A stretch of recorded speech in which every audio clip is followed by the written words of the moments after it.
एक ताजा उदाहरण देता हूं। आजकल भारत में एक खराब बीमारी घुस गई है, चिकनगुनिया। लाखों लोग प्रभावित हैं। मैं 6 महीने से गांव-गांव घूम के उसका इलाज कर रहा हूं और आपको सुनकर ताज्जुब होगा, ज्यादा लोगों को इलाज में मैं एक ही बात बताता हूं, तुलसी का काढ़ा पी लो, नीम की गिलोय होती है ना, उसको भी उसमें डाल लो, थोड़ा सूंठ डाल लो, थोड़ी छोटी पीपर डाल लो, बस ये 4-5 चीजें, और थोड़ा गुड़ डाल लो, क्योंकि ये कड़वा इतना है कि पी नहीं पाओगे। इतने मात्र से 3 खुराक में बीमारी ठीक हो रही है। और जो एलोपैथी से कर रहे हैं ना, बोवेरॉन के 3-3 इंजेक्शन ठोक दो, डाइक्लोफेनेक दे दो और पैरासीटामोल भी दे दो, जो तुम्हारे पास है सब दे दो। 20-20 दिन से बिस्तर में पड़े तड़प रहे, 20-20 दिन से। अभी आज मैं आया भीलवाड़ा से, और आने का देरी का कारण भी यही है कि वहां 1 लाख लोग चिकनगुनिया से पीड़ित हैं। वहां डॉक्टर आते हैं, राजीव भाई जरा बताओ ना। मैंने कहा अपना इंजेक्शन खुद क्यों नहीं ठोक लेते? कहते हमें मालूम है इसके साइड इफेक्ट क्या है, तो पेशेंट को क्यों नहीं बताते? इतने हरामखोर हो, तुम्हें मालूम है कि इसका साइड इफेक्ट क्या है, बोवेरॉन लगाएंगे तो क्या होने वाला है, मुंह में छाले हो जाएंगे, गले में छाले हो जाएंगे, अल्सर भी हो सकता है, तुम जानते हो, फिर पेशेंट को क्यों नहीं बताते? ये हरामखोरी तुम में कहां से आ गई? अपने को इंजेक्शन ठोकोगे नहीं, उसको ठोकते जाओ, तुम्हें मालूम नहीं है ठीक नहीं होगा, फिर पैरासीटामोल देते जाओ, डाइक्लोफेनेक देते जाओ, नोवलजिन के इंजेक्शन लगाते जाओ। और दुर्भाग्य से एलोपैथी ने ये सब नाम 20 साल पहले बैन कर दिए। वो कहते हैं डाइक्लोफेनेक खराब है, पैरासीटामोल तो और भी खराब है, नोवलजिन तो 1984 से बैन है यूरोप में और अमेरिका में, वही इंजेक्शन यहाँ ठोक रहे हैं लगातार। दुष्परिणाम है कि मरीज ठीक ही नहीं हो रहे। और मैं आपको मेरा अपना तजुर्बा बताता हूं। आप में से कुछ विद्यार्थी होम्योपैथी के हैं। आप जानते हैं कि होम्योपैथी की बहुत सारी दवाएं आयुर्वेद से ही निकली।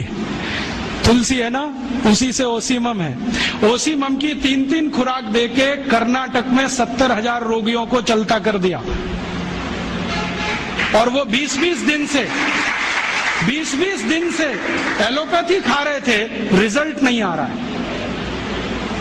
ओसीमम 200 की 3 खुराक सफिशिएंट, और आदमी 20 दिन से तड़प रहा है बिस्तर में, न नींद आ रही है, न चैन मिल रहा है, इतनी उल्टियां हो रही हैं, बुखार उतर नहीं रहा है, सब तकलीफ है। 3 डोज दो, खत्म कहानी। मैंने उसको फिर कुछ जरूरत ही नहीं। और फिर आज स्थिति ये है कि कर्नाटक सरकार ने हमारे ये कैंपों के रिजल्ट देखने के बाद अपने डायरेक्टर्स और ज्वाइंट डायरेक्टर सबको लाइन से लगा दिया, जाओ राजीव दीक्षित के पास, सीखो उससे वो क्या दे रहा है और रिजल्ट क्यों आ रहे हैं। हमने 70,000 पेशेंट को दवा दी, 6 मरे, और उन्होंने 1,22,000 को दी, उसमें से मुश्किल से 6 बचे। ये कर्नाटक का हाल है। कर्नाटक में चिकनगुनिया इतना बुरी तरह से फैला है, कोई गांव नहीं बचा जहां चिकनगुनिया ना हो। मेरी तो स्थिति यह है कि कार्यकर्ता कम पड़ गए, डॉक्टर कम पड़ गए। अगर मेरे पास 1,000-2,000 डॉक्टर होते तो हम कर्नाटक के उन लाखों लोगों को बचा लेते जो मर गए पिछले 6 महीने। महाराष्ट्र में भी यही है। रिजल्ट मिलते हैं उन दवाओं से, तो भरोसा क्यों नहीं करें उनके ऊपर? ओसीमम तो तुलसी में से ही बनी है भाई, और तो क्या है, डाइल्यूशन फॉर्म में है, बस इतना ही तो है।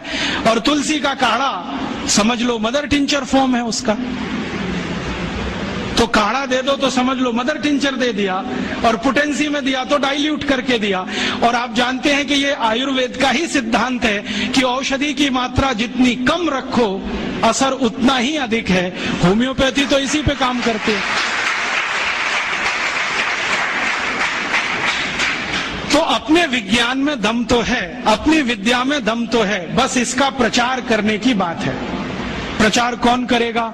आप करेंगे। और इसका सबसे सरल तरीका है वॉक एंड टॉक। सबसे सरल तरीका। अगर आप इसका अपनी विद्याओं का प्रचार करना चाहते हैं, सरकार तो करेगी नहीं, क्योंकि वो एलोपैथी के चंगुल में फंसी है। हमारी सरकार के 2 मंत्रियों का तो मेरा तजुर्बा है पिछले 6 साल में। जब मैं उनके पास गया स्वास्थ्य मंत्री को मिलने के लिए, वो कहते राजीव भाई ये सब हमको समझता है, कर कुछ नहीं सकते, क्योंकि ऐसा जकड़ के रख लिया है। तो मैंने कहा इसमें आग तो लगा सकते हो, आग ही लगा दो हनुमान जी की तरह से, रावण की लंका एक बार जल जाए, कम से कम कहानी तो खत्म हो जाए। तो कहते हैं उतनी हिम्मत अभी तक नहीं आई है, आ जाएगी तो वो भी लगा देंगे। तो उनमें तो आने से रही, क्योंकि वो तो फंसे हैं अपने स्वार्थ में।